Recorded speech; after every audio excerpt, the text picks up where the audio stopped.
Hello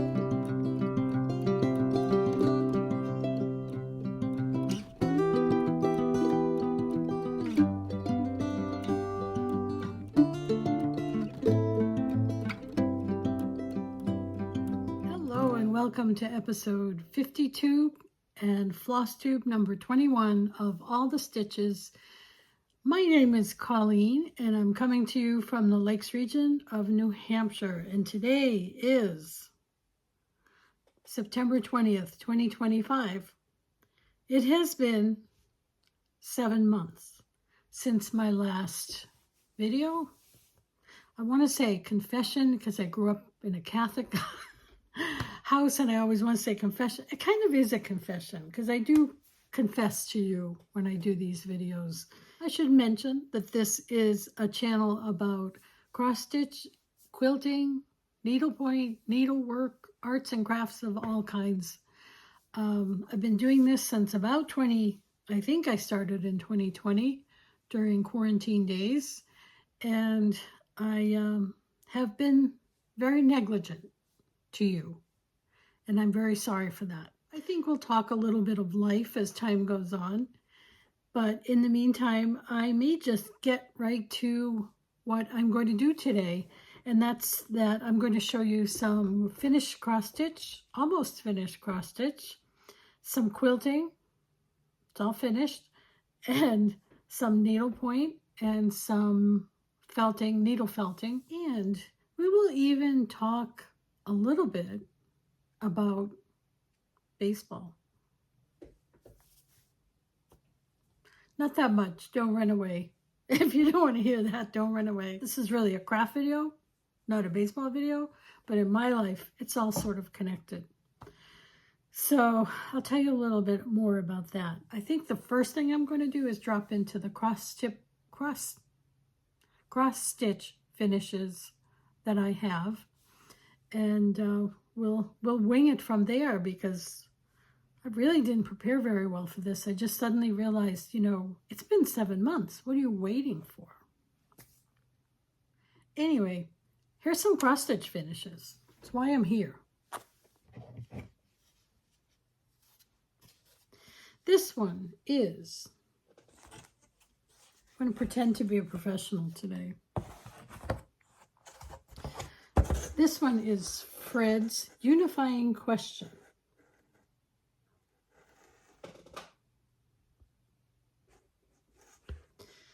This is, I need to remove myself from this piece of foam core board here. This is a pattern from Silver Creek Samplings. If you've been here before, you know the things that I love. Baseball, sheep, moose, dogs, especially Labradors. I think my themes generally go back to those things. Anyway, yes, this is Fred's Unifying Question by Silver Creek Samplings. The fabric is, the color is Cornflower, and it is by Fiber on a Whim. I think it's lovely. The frame I got from Signed and Numbered on Etsy. I love they make custom frames. They have ready cut, but they make custom frames. You tell them what size and they make it. And it comes with this nice little backing on it. This you can put a peg in here and let it sit up if you want it to just sit up on your table. But anyway, that's my first cross-stitch finish. The fabric is a 16 count. If I didn't mention it, it's 16 count. Next one is Tend the Flock by Hands On Design.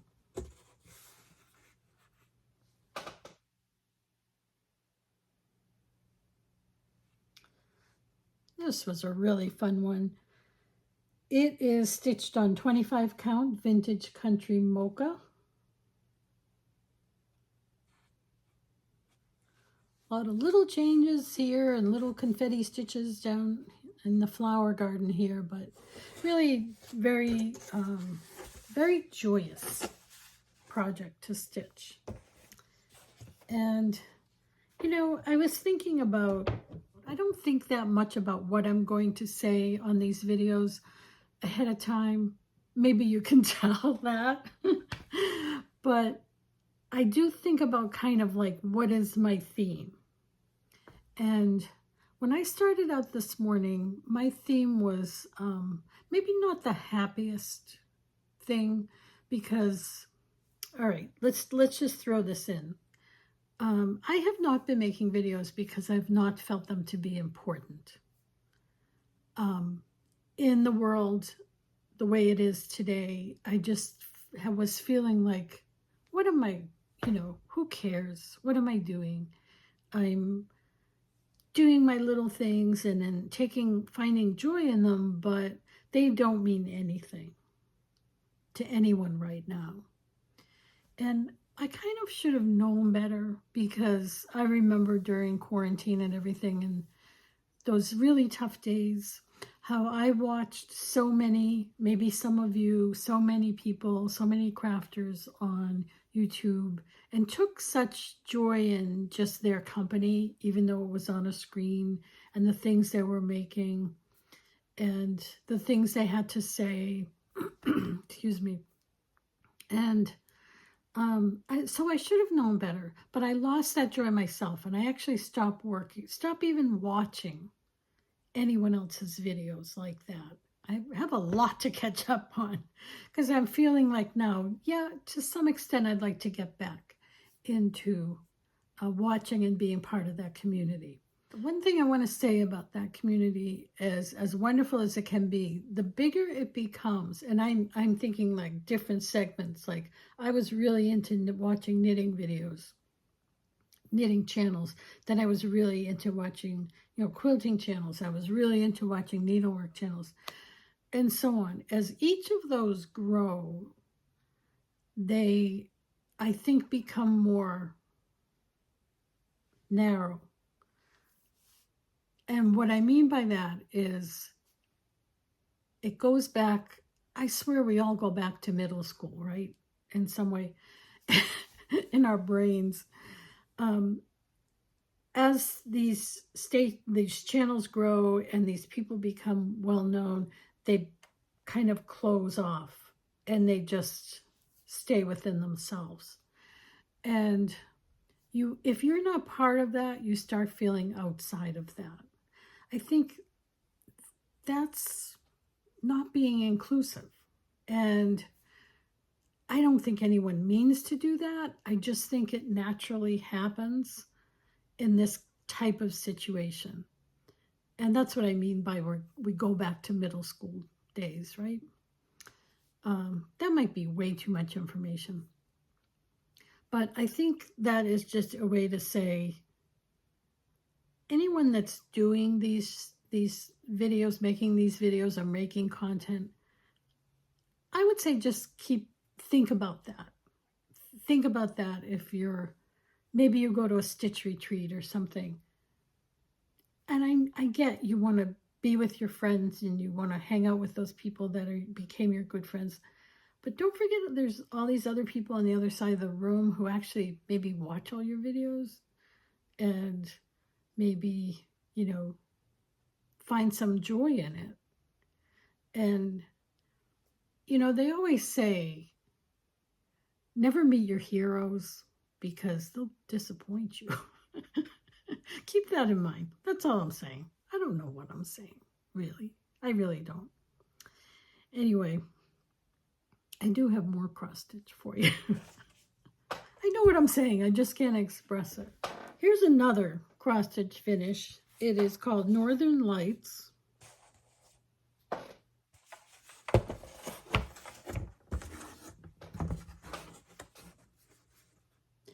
And it came from a Just Cross Stitch magazine in September of 2021.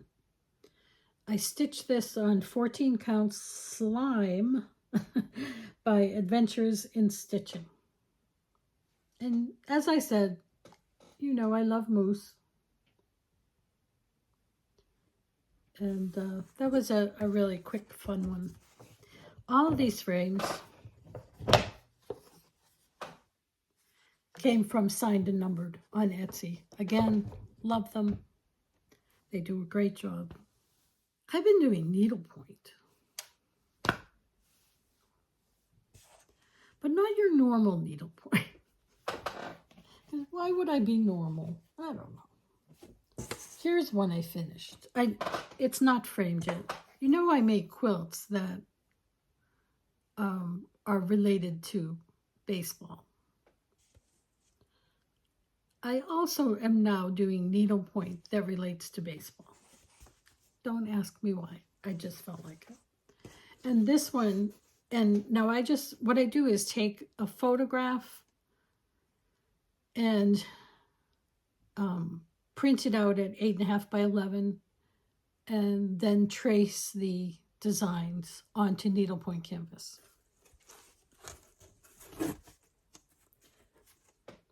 This one on the bottom says 2013 ALCS.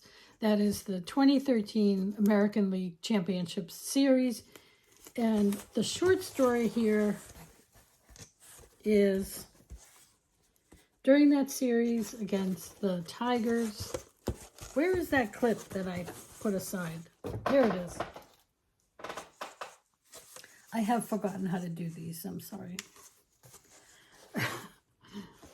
During that series, David Ortiz, who is a Red Sox hero, big slugger, he hit a home run over the fence in right field, or excuse me, into the bullpen.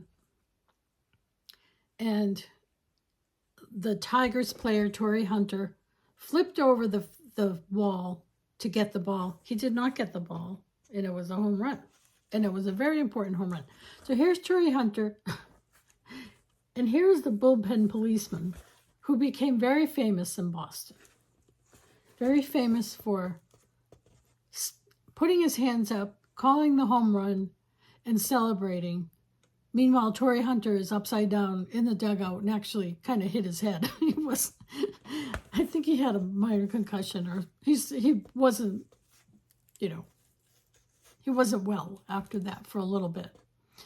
But still, this fellow became very famous in Boston. So I always loved that moment. It became sort of a funny thing in the city that year. That was the year they won the World Series in 2013. And it became funny, this V and that V. Like everyone was doing that on social media with little, marks. And I decided, when I was in the middle of this, I decided I would start making a collection of iconic moments in Red Sox history. All right, I may not go beyond the second one that I'm working on right now, but I might. You never know. You never know. And other people keep saying to me, well, what about when Bobby Orr, on the Bruins scored that goal and he went flying through the air? Yeah, that would be another one too. But I only have so much life left at this point, and I only have so much time. So I'll do what I can. But so in the meantime, I will start with my Red Sox, my beloved Red Sox, who may disappoint me in the end this year, but I read somewhere a quote that said, "A fan is someone who sticks to their guns even when they're not loaded."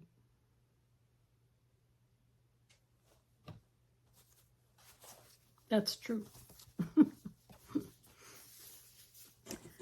So that's kind of where I am with the Red Sox this year.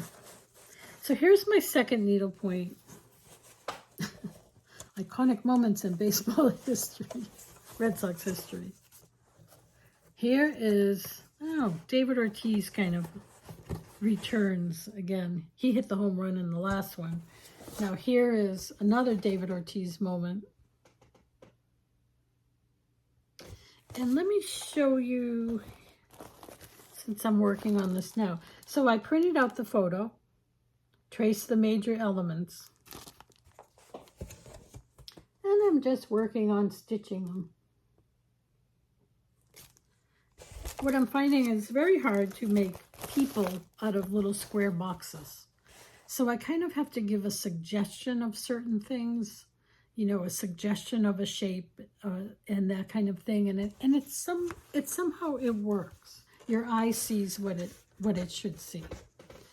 And so this is David Ortiz in 2013 after the Boston Marathon bombing. And I remember because I lived I lived around Boston and worked in Boston and was a huge fan and went to a lot of games that year. And so I remember when after the bombing and everything shut down in the city until they figured out what happened, and they canceled some Red Sox games. And when they came back that first night, they had different people coming and doing speeches and so forth before the game. And David Ortiz just asked if he could say a few words. Now, I've heard him say, I had no idea what I was going to say. I just knew I needed to say something to the city. And he got up there and he raised his arm and he stood in front of that flag that was hanging on the wall. And he said, see this name on our jersey? It doesn't say Red Sox, it says Boston. Because the Red Sox wear their home uniforms say Red Sox. Their away uniforms say Boston. It may have changed lately, but that's how it used to be. And he said, this is our blank city. And he said it and took everyone by surprise. And then he said, and no one's going to dictate our freedom. And he got a cheer like you wouldn't believe. He didn't know he was going to say it. No one knew he was going to say it. It just came out, and it came from his heart, because though he's from the Dominican, he adopted Boston really as his home. And he really felt that, like, this happened to our city. And kind of has meaning today, yes? And anyway, even the FCC, as it was issued a statement after that speech and said, considering the circumstances, and Mr. Ortiz's words, meaningful words, we are not going to fine the station, the network, for letting those words on air. So anyway, this is really an iconic moment in Boston with the Red Sox and in the city. And I just had to put it in needlepoint. I'm going to keep going on this, and at some point I'll show you the finished product. What I'm using, I'm using needlepoint canvas to stitch on, and I am using I am using DMC tapestry wool. Yep. So it's a nice thick wool. And it's been just a really fun project to just, I draw in the outlines and then I kind of just wing it as I'm stitching in and filling things in. And sometimes it works, sometimes it doesn't. But it's been a great exercise. So that's my needlepoint segment. And I think I'm noticing I'm just dropping in a little bit of baseball here and there. But you'll have to forgive me. It is September. We're coming to the end of September. We're in a pennant race. I don't know how it's going to work out, but it's on my mind a lot. Now I'm going to turn to wool applique. I showed you this partly done last time, if you remember, 7 months ago. If not, you can always go back and watch. And this is a little wool applique project from, it's called What's Up Buttercup. And it is from Jerome Thomas Designs. It's made with wool, hand applique, a little bit of hand embroidery. Adorable. I just put some fabric on the back, cotton fabric. What's a Buttercup? Oh, I just found another cross stitch. I haven't finished it yet, but it's stitched. It's just not finished. This is from Luminous Fiber Arts, and it's called Gathering Stitches. And I just finished stitching it. And I just stitched it on 16 count Aida.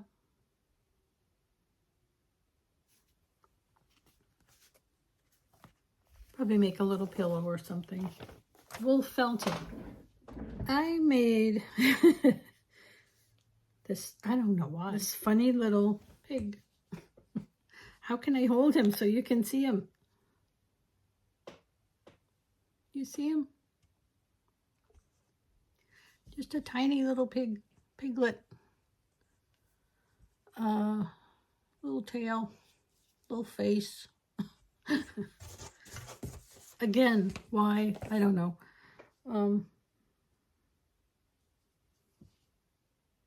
This is, it came as a little kit from, found it on Etsy. I've seen it in shops too, but I found it on Etsy, and it is called, the company is Wool Pets on Etsy, and it's the pig.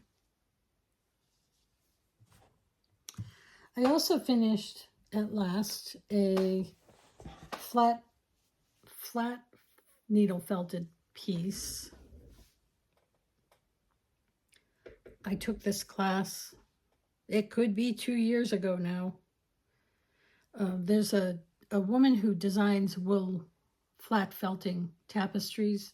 Her name is Nasa Russo. I've mentioned her in the past on this podcast, on this channel, and she gives some classes. And I took her class twice.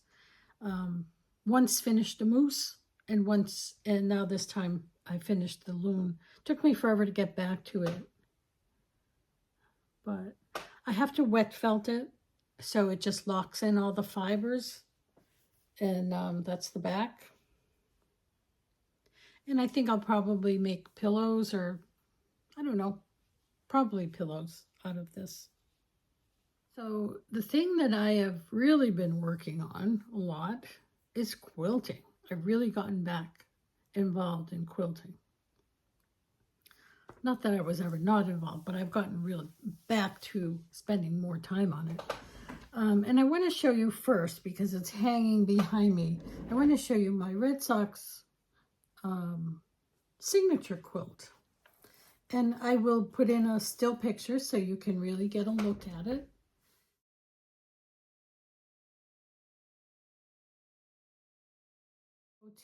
When I lived around Boston, I went to probably 30 or more games a year at Fenway Park. And there's very little opportunity to get players' signatures. But I would go to other little peripheral things and see if I could, get someone to sign something. Like I went to spring training one year, and it's easier there. But anyway, so back in 2011, I had this idea to make a Red Sox quilt, and it went through all kinds of design changes. But in the end, it turned out, here's the significance of different things. I'm not going to move the camera around because I know that kind of makes you dizzy. But each block has a signature in the middle. And then I put printed these little name tags on fabric and stitched them under each star to say who the player was. If someone wants to know who signed it, maybe I'll just put it in the description box below this video. This Fenway Park signifies the sign that sits over the top of Fenway Park. I made it to look like that sign. These are the banners for the different years that the Red Sox won the World Series around the edges. The corners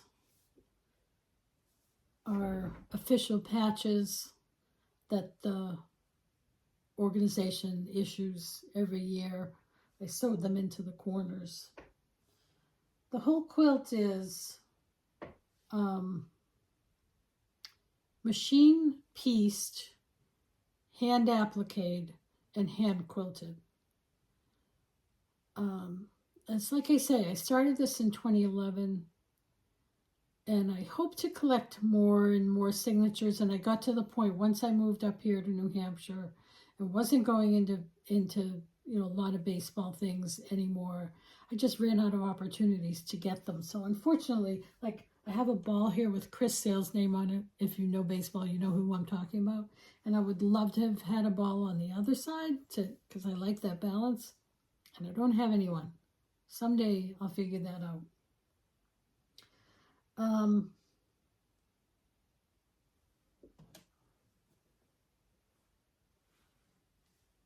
the back of the quilt I have a label, and I have all the players' names, the players that signed the quilts. So that is the long story of my Red Sox signature quilt.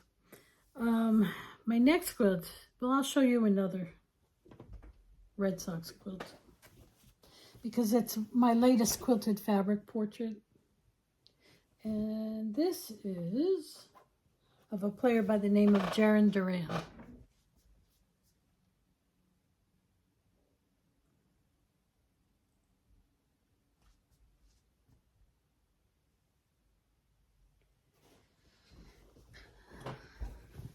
So those familiar with baseball may know Jerome. He's a young, late 20s player who's been with the Red Sox, I believe, his whole professional career. Yeah. And he really struggled when he came up to the big leagues. And he was a kid who really struggled with self-esteem, confidence, anxiety, depression, not thinking he was good enough. If anyone watched or is interested in the Netflix documentary about the 2024 Red Sox called The Clubhouse, you don't have to be a Red Sox fan to watch that. I think it's a very interesting series about what life is for these guys. We look at these people almost like monkeys in a cage, right? And they're out there to perform for us. And they make all kinds of money, so they have no right to complain about anything, right? Yeah, they do, because they're humans. And so Jerome dealt with these issues really, I think, his whole growing up years. And if you watch the video, you might see a lot more about that.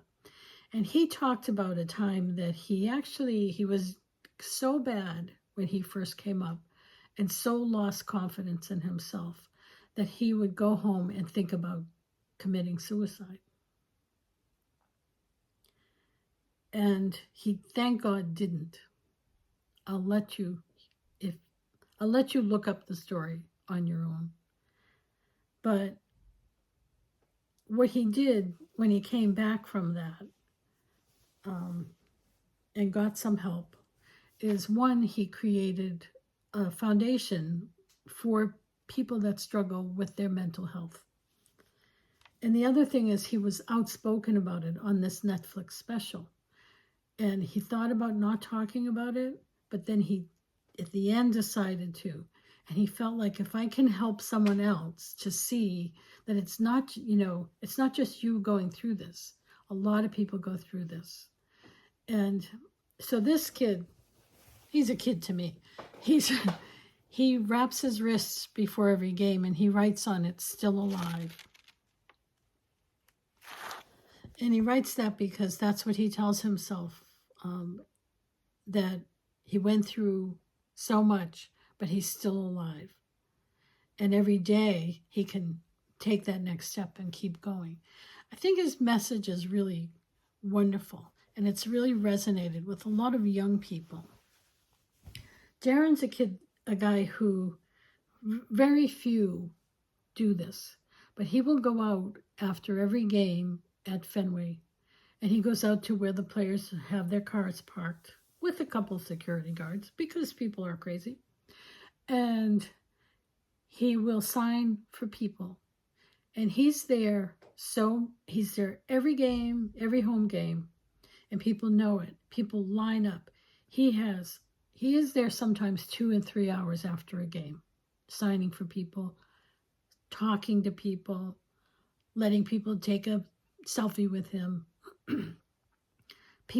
Some people will go up to him and hug him and say, "Thank you so much for speaking out.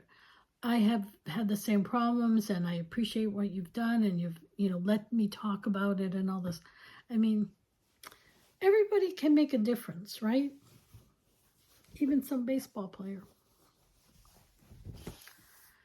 Anyway, I could go on and on.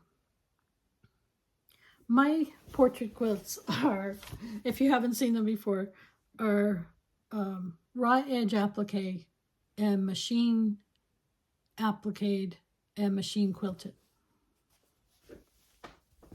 I have a whole video.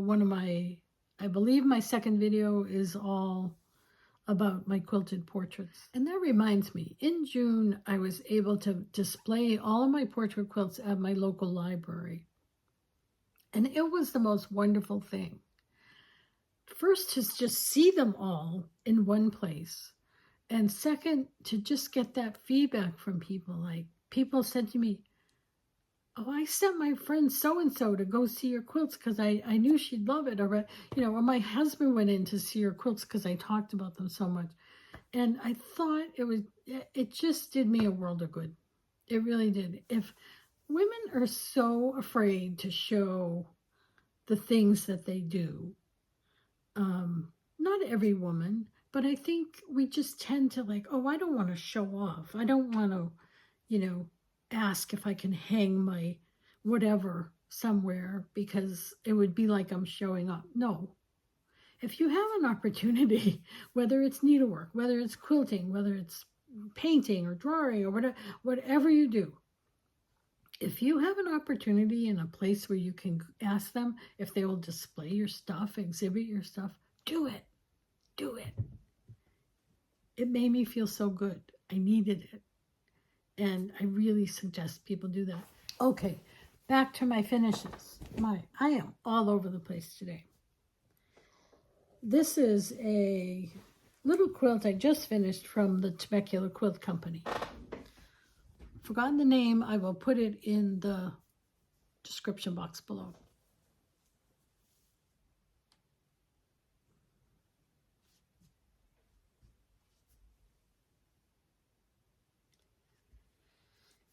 This was such a fun little quilt to make, except for one thing. The blocks are 4 inches finished. That is way small for me. It really is. I don't usually like little things like this, but I really enjoyed it. And it's something I've had on my to-do list for quite a while. You can still find this pattern on the Temecula Quilt Company's website. The big one. Here's the big kahuna. Is that what they call it? The big kahuna is I finally finished the Temecula album quilt. This is the quilt that I've shown bits and pieces for a year. Friends of mine, I wanted to make this quilt as soon as I saw it. And it was so overwhelming to think about it, because it's a sampler quilt and each block is different, and that means so much cutting, no quick cutting, and a lot of work. So I showed some friends and they were all on board, and we ended up doing an 18-month, one of my friends ended up breaking it down into an 18-month block of, quilt along. Not really a block of the month, because there was more than one block a month to make. So I think I finished mine in more like 20 months, but everybody is done now. There were 6 of us to start with. One of us dropped out immediately. Well, I don't blame her. And the rest of us, the 5 of us, have all finished our quilts now. And I should show you the quilt, right? There's the back.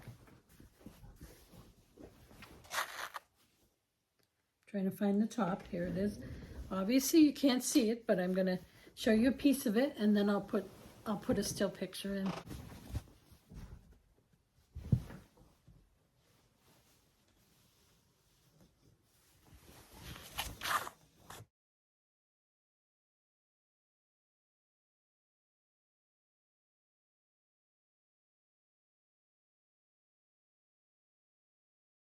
It's all machine pieced.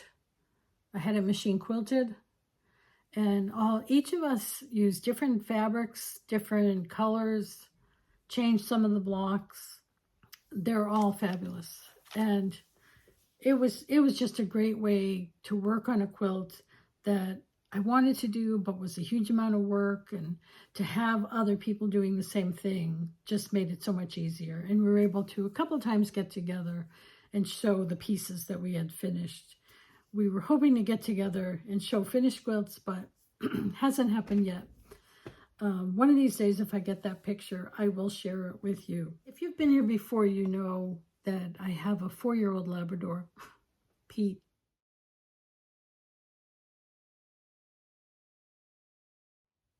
So Pete's still quite a handful. Yeah. And right now my husband is away for a couple of days, and I have Pete, and I just heard Pete making a lot of noise downstairs. He had a peanut butter Kong he was working on, but I think I may have overstayed up here. So I'm going to cut this I'm going to cut this shorter than I had hoped, but I've shown you everything that I've been working on. The one thing I didn't really get back to is finding joy. Finding joy in the little things in life. We all know that. We're all old enough to know that you have to do that. But sometimes you forget, and sometimes you just lose it. And isn't it weird how sometimes you just lose joy in things that used to bring you joy? But then it's also weird how things that used to bring you joy come back and they bring you joy again. And that's kind of where I am right now. So one, my obsession with counter cross stitch for some reason has disappeared. I've become more obsessed with my quilting again and needlepoint and baseball. And I love baseball for those summer days when you can just sit and watch a game and stitch, work on something. I think it's more important now than ever to find those things that bring you joy. And I was reminded recently of a woman that I met years ago. And, well, let me tell you this. I play a little writing poetry. I don't write poetry. I just play a little at it. And over a period of a couple of days, I kept having these phrases in my mind and thinking about words and things and meaningful things to me. And it was the start of the baseball season, and I remember I had this thought. And if you want to know why I love baseball, maybe here's the reason. I wrote this little short poem. I'm just going to read it to you. And then I'm going to tell you the story about that woman. I am all over the place today. I am sorry. So here's my little short poem. And I wrote it because a lot of people will say, like, I'll get really mad when the Red Sox lose, and I'll get really happy when they win, and I really live it day to day. And some people will say, it's just a game. No, it isn't. It's a life. Anyway, so my little poem is this. Some say it's just a game, but it feels like more. It feels familiar. It feels comfortable. It feels like family. It feels like an old flannel shirt, an old dog at your feet. It feels like home. But I'm not going to leave you with that. I'm going to leave you with this, because this is about joy. It's sort of part poem, part story. Here's my story. I met a woman who was a poet. She really was a poet. She suffered from bouts of deep depression. She loved baseball. It was the only thing we had in common. We spoke excitedly about the Red Sox, who at the time were in the middle of the postseason, a season when they went on to win the World Series. And at the end of our conversation, she said, "Isn't it wonderful to love something so much?" I often think of that moment and know the words she spoke were a gift. So here's my gift to you. Find joy wherever you can and share it. Let me know in the comments below where you're finding your joy these days. And until we meet again, I hope all of your stitches bring joy.